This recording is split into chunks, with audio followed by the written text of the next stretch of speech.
സമരം കൂടുതൽ ശക്തമാക്കാൻ ആശാ വർക്കർമാർ മറ്റന്നാൾ കൂട്ട ഉപവാസം നടത്താനാണ് തീരുമാനം. സെക്രട്ടേറിയറ്റിന് മുന്നിൽ നടക്കുന്ന സമരം 41ാം ദിവസത്തിലേക്ക് കടന്നു. ആശാ വർക്കർമാരുടെ സമരത്തിൽ സർക്കാരിൻ്റേത് കള്ളക്കളിയെന്ന് രമേശ് ചെന്നിത്തല പറഞ്ഞു. ആശാ വർക്കർമാരുമായി മുഖ്യമന്ത്രി ചർച്ചയ്ക്ക് തയ്യാറാകണം. ഓണറേറിയം കേന്ദ്രവും സംസ്ഥാനവും കൂട്ടണം. കേരളം കൂട്ടിയിട്ട് കേന്ദ്രത്തോട് ആവശ്യപ്പെടാമല്ലോ എന്നും രമേശ് ചെന്നിത്തല പറഞ്ഞു. ആശാ വർക്കർമാരുടെ സമരം അവസാനിപ്പിക്കാതെ ഗവൺമെന്റ് കള്ളക്കളി നടത്തുകയാണ്. കേന്ദ്ര ആരോഗ്യമന്ത്രിയുമായി സംസാരിക്കും, അതിനുവേണ്ടി അപ്പോയിന്റ്മെന്റ് വാങ്ങിയെന്ന് പറയുന്ന മന്ത്രി ഇപ്പോൾ ഉരുണ്ട് കളിക്കുകയാണ്. CPMന്റെ സംസ്ഥാന സെക്രട്ടറി പറയുന്നു മന്ത്രി കേന്ദ്ര ആരോഗ്യമന്ത്രിയെ കാണാൻ ഉദ്ദേശിച്ചിരുന്നില്ല എന്ന് പറയുന്നു. മന്ത്രി പറയുന്നു ഞാൻ അതിനുവേണ്ടി കത്ത് കൊടുത്തു എന്ന് പറയുന്നു. ഏതായാലും ഈ സമരത്തെ ഒറ്റപ്പെടുത്താനും തകർക്കാനുമുള്ള നീക്കം ഞങ്ങൾ അനുവദിക്കില്ല. കേരളത്തിലെ ജനങ്ങളും ആശാ വർക്കർമാരും ഈ സമരത്തോട് പൂർണ്ണമായ അനുഭാവം പ്രകടിപ്പിച്ചുകൊണ്ടാണ് മുന്നോട്ട് പോകുന്നത്. രമേശ് ചെന്നിത്തല മാധ്യമങ്ങളെ കണ്ടപ്പോൾ സംസാരിച്ചതാണ്. ഇന്നലെ നമുക്കറിയാം പ്രതിപക്ഷ MLA-മാർ ഒന്നടങ്കം നിയമസഭയിൽ നിന്നെത്തി ആശാ സമരത്തിന് പിന്തുണ അർപ്പിച്ച പശ്ചാത്തലമുണ്ടായിരുന്നു. ഇന്നലെ ന്യൂസ് 18ന്റെ പ്രൈം ഡിബേറ്റിൽ ആശാ സമരത്തിലെ പ്രതിനിധി പറഞ്ഞ വളരെ പ്രധാനപ്പെട്ട ഒരു കാര്യം അവർ കേന്ദ്രമന്ത്രിയെ കാണാൻ ശ്രമിക്കുന്നു എന്നുള്ളതാണ്. ഇനി ഞങ്ങൾക്ക് വേണ്ടി വീണ ജോർജ് കേന്ദ്രമന്ത്രിയെ കാണാൻ പോകണ്ട, ഞങ്ങൾ നേരിട്ട് കണ്ടോളാം എന്നാണ് പറയുന്നത്. ഈ പിന്തുണ സർക്കാരിനെ വിരളി പിടിപ്പിക്കുന്നതായി കോൺഗ്രസ് നേതാവ് VM സുധീരനും പറഞ്ഞു. ഒരു കമ്മ്യൂണിസ്റ്റ് സർക്കാർ ചെയ്യാൻ പാടില്ലാത്ത കാര്യമാണ് പിണറായി സർക്കാർ ചെയ്യുന്നതെന്നും സുധീരൻ വിമർശിച്ചു. 24-ാം തീയതി സമരം മറ്റൊരു തലത്തിലേക്ക് നീങ്ങും. ഒരു കാര്യം എനിക്ക് പ്രത്യേകിച്ച് എടുത്തു പറയാനുള്ളത്, ഇതുപോലെ ബഹുജന പിന്തുണ കിട്ടിയ ഒരു സമരം അടുത്ത കാലത്തൊന്നും ഞാൻ കണ്ടിട്ടില്ല. ഈ സെക്രട്ടേറിയറ്റിന് മുന്നിൽ എത്രയോ സമരങ്ങൾ വന്നിരിക്കുന്നു. ആ സമരങ്ങൾ പല രാഷ്ട്രീയ താല്പര്യമുള്ള സമരങ്ങളുണ്ട്, ജനകീയ വിഷയങ്ങൾ ഉന്നയിച്ചുകൊണ്ടുള്ള സമരങ്ങൾ കണ്ടിട്ടുണ്ട്. പക്ഷേ ആ സമരങ്ങൾക്കൊന്നും കിട്ടാത്ത രീതിയിലുള്ള വൻപിച്ച ജനപിന്തുണയാണ് പൊതുസമൂഹത്തിന്റെ ഭാഗത്തു നിന്ന് ഈ സമരത്തിന് കിട്ടിയിട്ടുള്ളത്. അതാണ് ഒരു പക്ഷേ സർക്കാരിനെ വിരളി പിടിപ്പിക്കുന്നത്, സർക്കാരിനെ പരിഭ്രാന്തരാക്കുന്നത് എന്നെനിക്ക് തോന്നുന്നു. ഇപ്പോഴത്തെ കമ്മ്യൂണിസത്തിന്റെ പേരിൽ അധികാരത്തിൽ വന്നിട്ടുള്ള നേതാക്കന്മാർ കൈവിട്ട് കാണുന്നത് ആ പോയ തലമുറയോട് കാണിക്കുന്ന AKGയെ പോലുള്ളവരുടെ സ്മരണകളോട് കാണിക്കുന്ന അനാദരവാണ് എന്ന് ഈ അവസരത്തിൽ എടുത്തു പറയാൻ ഞാൻ ആഗ്രഹിക്കുന്നു. ആശാ വർക്കർമാരുടെ സമരത്തിൽ പറയാനുള്ളതെല്ലാം JP നഡ്ഡ പാർലമെന്റിൽ പറഞ്ഞിട്ടുണ്ടെന്നും അതുതന്നെയാണ് തന്റെയും നിലപാടെന്നും സുരേഷ് ഗോപി എടുത്തുചാടി. സംസ്ഥാന സർക്കാരിന് ഒരു തീരുമാനമെടുക്കാൻ കഴിയില്ല. ആശാ വർക്കർമാരുടെ സമരം പരിഹരിക്കലല്ല, അവരുടെ ജീവിതം നേരെയാവുകയാണ് വേണ്ടതെന്നും സുരേഷ് ഗോപി തൃശൂരിൽ പറഞ്ഞു. പറയാനുള്ളത് JP നഡ്ഡ പാർലമെന്റിൽ പറഞ്ഞല്ല, ആ പറഞ്ഞത് തന്നെയാണ്. സമരം പരിഹരിക്കണം. എന്തായാലും സമരം പരിഹരിക്കല്ല, അവരുടെ ജീവിതം നേരെയാണ്. വി അരുൺ വിവരങ്ങൾ പങ്കുവെക്കുകയാണ്. അരുണ്, ഇന്നിപ്പോൾ ദിവസം 46ാം ദിവസത്തിലേക്ക് സമരം എത്തുന്ന പശ്ചാത്തലമാണ്. സമരം കൂടുതൽ ശക്തമാകുകയാണ്. 41ാം ദിവസം വീണ്ടും നിരാഹാര സമരം തുടങ്ങിയ പശ്ചാത്തലമുണ്ട്. കൂടുതൽ സമര മാർഗങ്ങളിലേക്ക് കടക്കുകയാണോ അവർ?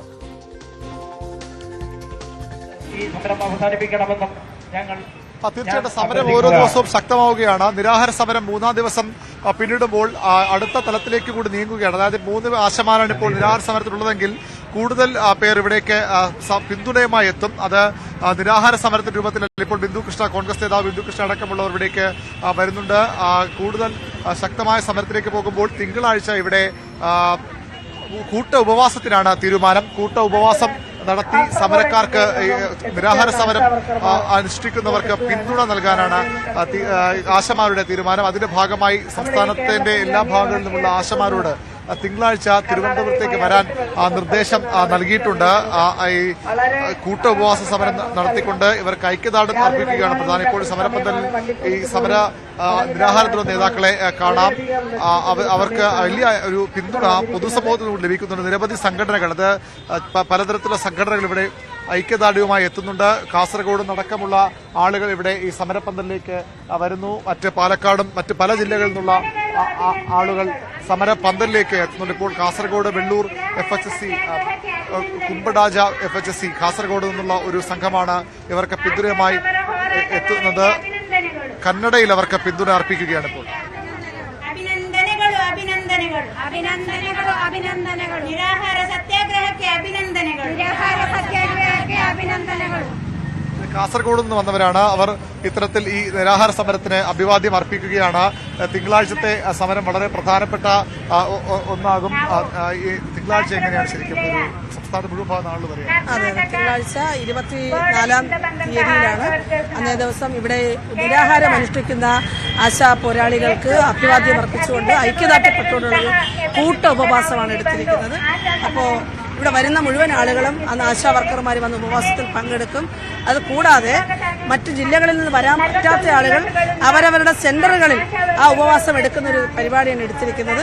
ഒപ്പം തന്നെ നമ്മളെ പിന്തുണച്ചു വന്ന ധാരാളം സംഘടനകൾ ഇതുമായിട്ട് ഐക്യദാർഢ്യപ്പെടണമെന്ന് ആവശ്യപ്പെട്ടിട്ടുണ്ട്. അവരെയും ആ ഉപവാസത്തിൽ പങ്കെടുക്കാൻ ഞങ്ങൾ തീരുമാനിച്ചിട്ടുണ്ട്. ഇന്നലെ CPM-ന്റെ സംസ്ഥാന സെക്രട്ടറി പറഞ്ഞത് ഈ സമരം നടത്തുന്ന മഴവിൽ സഖ്യമെന്നാണ്. ജമാഅത്തെ ഇസ്ലാമിയും SDPയും SUCയും കോൺഗ്രസും BJPയും എല്ലാം ചേർന്ന സമരമെന്നാണ് പറയുന്നത്. ഞങ്ങൾ പറയുന്നത് ഈ പറയുന്ന ആളുകളൊന്ന് പന്തലിലേക്ക് വരണം എന്നുള്ളതാണ്. നിങ്ങൾ എന്തിനാണ് വളരെ നടന്നു വരാവുന്ന ദൂരമേ ഉള്ളവർക്ക്, വണ്ടി പോലും വേണമെന്നില്ല, അങ്ങനെ വരാൻ പറ്റുന്നിടത്തേക്ക് വന്നിട്ട് ഈ ആശാ വർക്കർമാരോട് 10 മിനിറ്റ് സംസാരിച്ചാൽ ഇതെന്ത് സഖ്യമാണെന്ന് മനസ്സിലാകും. ലോകത്തിന് മുഴുവൻ മനസ്സിലാകും. ഇവർക്ക് മാത്രം മനസ്സിലാകുന്നത് വാശി പിടിക്കേണ്ട കാര്യമില്ല. ഇവിടേക്ക് വരിക. ഞങ്ങൾ ഒരാൾ പോലും അവർ തടസ്സപ്പെടുത്തില്ല, ആക്ഷേപിക്കില്ല, പരിഹസിക്കില്ല, കൂകി വിളിക്കില്ല. ഞങ്ങൾ അവരെ പൂമാലയിട്ട് വേണമെങ്കിൽ സ്വീകരിക്കാം. പക്ഷെ അവരോടൊക്കെ വരണം. ഇതാണ് പറയുന്നത്. ഇതാണ് സമരക്കാർക്ക് പറയാനുള്ളത്. പൂമാലയിട്ടു സ്വീകരിക്കാൻ തയ്യാറാണ്. ഈ സമരത്തെ സംശയദൃഷ്ടിയോടുകൂടി കാണുന്നവർക്ക് ഈ പന്തലിലേക്ക് വരാം. അവരെ ഇവിടെ വലിയ സ്വീകരണം നൽകി അവർക്കിവിടെ സമരം എന്താണ്, ആരാണ് സമരം ചെയ്യുന്നത്, ആരുടെയൊക്കെ പിന്തുണയുണ്ടെന്ന കാര്യത്തിൽ അവർക്ക് നേരിട്ട് കാണാമെന്നൊരു വാഗ്ദാനമാണ് ഇപ്പോൾ സമരക്കാർ മുന്നോട്ട് വയ്ക്കുന്നത്. ഏതായാലും സമരത്തെ സർക്കാർ പൂർണ്ണമായും കൈയൊഴിയുമ്പോൾ, കേന്ദ്രമാണ് ഇനി എല്ലാം ചെയ്യേണ്ടത് പറഞ്ഞൊഴിയുമ്പോൾ ഒരു തരത്തിലും പിന്മാറാനില്ല എന്ന് വ്യക്തമാക്കുന്ന പ്രതികരണമാണ് സമരപ്പന്തലിൽ നിന്ന് നേതാക്കൾ നൽകുന്നത്. കോൺഗ്രസിന്റെ പ്രധാനപ്പെട്ട നേതാക്കളടക്കം ഇവിടേക്ക് പിന്തുണയുമായി എത്തുന്നുണ്ട്. നേരത്തെ VM സുധീരൻ എത്തിയിരുന്നു. അല്പസമയത്തിനകം K മുരളീധരൻ ഇവിടെ എത്തും. ഇപ്പോൾ ബിന്ദു കൃഷ്ണ ഇവിടെ എത്തിയിട്ടുണ്ട്. 3 ദിവസമാകുന്നു ഈ സമരം, നിരാഹാര സമരം തുടങ്ങിയിട്ട്. പാവപ്പെട്ട സഹോദരിമാരെ ഈ നിരാഹാരത്തിലേക്ക് തള്ളിവിട്ടത് ജനാധിപത്യ കേരളത്തിന് അപമാനമാണ്. പാവപ്പെട്ട അധ്വാനിക്കുന്ന ജനവിഭാഗത്തിന് നേരെ ഇത്രയും പ്രതിലോമകരമായി നിലപാടെടുക്കുന്ന പിണറായി വിജയന്റെ സർക്കാർ ഇതിന് 100 തവണ മറുപടി പറയേണ്ടി വരും. എത്രയും പെട്ടെന്ന് ഈ സഹോദരിമാരെ നിരാഹാരം അവസാനിപ്പിക്കുവാൻ ജനാധിപത്യ ബോധത്തിന്റെ അംശമെങ്കിലും കേരളത്തിലെ CPM നേതാക്കന്മാരിൽ ഒരാളിലെങ്കിലും അവശേഷിക്കുന്നുണ്ടെങ്കിൽ പരിഹരിക്കാൻ ഇടപെടണം. മഴവിൽ സഖ്യമാണ് സമരത്തിൽ വെല്ലെന്നാണ് CPM-ന്റെ സംസ്ഥാന സെക്രട്ടറി പറഞ്ഞത്. അവരല്ലാതെ വേറെ ആര് സമരം ചെയ്താലും അവരെ അപമാനിക്കും. സമരം എന്താ അവരുടെ കുത്തകയാണ്. അവർ സമരം ചെയ്ത് കേരളത്തിൽ ഒന്നും നേടി തന്നിട്ടില്ല. ഇതുപോലെ നുണുക്ക് പണികളെ അവർ കാണിച്ചിട്ടുള്ളത്. പാവപ്പെട്ട ജനങ്ങൾ, സ്ത്രീകൾ, യുവജനങ്ങൾ അവരൊക്കെ സമരം ചെയ്ത് നേടിയെടുത്തതിന്റെ ക്രെഡിറ്റ് വാങ്ങിച്ചിട്ട് പോയാൽ പോരാ. ഞാൻ ചോദിക്കുന്നു, 9 വർഷത്തെ പിണറായി ഭരണത്തിനിടയിൽ ഏതെങ്കിലും ഒരു പ്രോജക്റ്റ് സ്വന്തമായി അവർ ആവിഷ്കരിച്ച് നടപ്പിലാക്കിയത് ഇവിടെ ഉണ്ടോ? അത് സാമൂഹ്യക്ഷേമ രംഗത്തായാലും മറ്റേത് രംഗത്തായാലും. ഈ എന്നിട്ട് പണസമ്പാദനം, തങ്ങൾക്കും കുടുംബത്തിനും പാർശ്വവർത്തികൾക്കും പണസമ്പാദനത്തിന് അപ്പുറത്തേക്ക് കേരളത്തിലെ CPM-ന് യാതൊരു ലക്ഷ്യവുമില്ല. ഇത് അപമാനകരമാണ്, പ്രതിലോമകരമാണ്. ആരോഗ്യ നില കൂടി അവരുടെ 3 ദിവസമാവുന്നു. അങ്ങനെ മാറിക്കൊണ്ട് വരും. അതൊരു പ്രശ്നമാണ്. ഒരുപാട് പ്രശ്നം. സ്ത്രീകൾക്ക്, പ്രത്യേകിച്ച് പാവപ്പെട്ട സ്ത്രീകൾക്ക് പോഷകാഹാരം പോലും കഴിക്കാൻ നിവർത്തിയില്ലാത്ത ആ പാവങ്ങളെ ഈ സെക്രട്ടേറിയറ്റ് നടയിൽ ഇരുത്തിയേക്കുന്നത് ഗുരുതരമായ ആരോഗ്യ പ്രശ്നങ്ങളും സാമൂഹ്യ പ്രത്യാഘാതവും ഉണ്ടാക്കും. എത്രയും പെട്ടെന്ന് നിരാഹാരം അവസാനിപ്പിക്കാൻ മനസാക്ഷി ലെവലേഴ്സ് ഉണ്ടെങ്കിലും CPM-ൽ ഒരാളെങ്കിലും ഉണ്ടെങ്കിൽ ഇടപെടണമെന്നാണ് എനിക്ക് അഭ്യർത്ഥിക്കാനുള്ളത്. അതുതന്നെയാണ് സമരം എത്രയും വേഗം അവസാനിപ്പിക്കണം. കാരണം നിരാഹാര സമരമാണ്, സ്ത്രീകളാണ്, കൊടും ചൂടാണ്, കാലാവസ്ഥാ പ്രശ്നങ്ങളുണ്ട്. അതുകൊണ്ട് തന്നെ അവരുടെ ആരോഗ്യം വലിയ വെല്ലുവിളികൾ നേരിടുന്നുണ്ട്. അതുകൊണ്ട് സമരം എത്രയും വേഗം അവസാനിപ്പിക്കണമെന്ന അഭ്യർത്ഥനയാണ് ഇവിടെ സമരപന്തലത്തിൽ നടത്തുന്നത്. അതാണ് സാഹചര്യം. ഏതായാലും സമരം 41-ാം ദിവസം, നിരാഹാര സമരം 3-ാം ദിവസം. ഇന്നലെ ആശമാരിൽ ഒരാൾ കുഴഞ്ഞു വീണ സാഹചര്യമൊക്കെ നമ്മൾ കണ്ടതാണ്. അവരുടെ ആരോഗ്യനിലയുമായി ബന്ധപ്പെട്ട ആശങ്കകൾ കൂടി ഉയരുന്ന പശ്ചാത്തലമുണ്ട്. പക്ഷേ സർക്കാരിൻ്റെ ഭാഗത്ത് നിന്ന് യാതൊരു കുലുക്കവുമില്ല എന്നുള്ളതാണ് പ്രധാനം.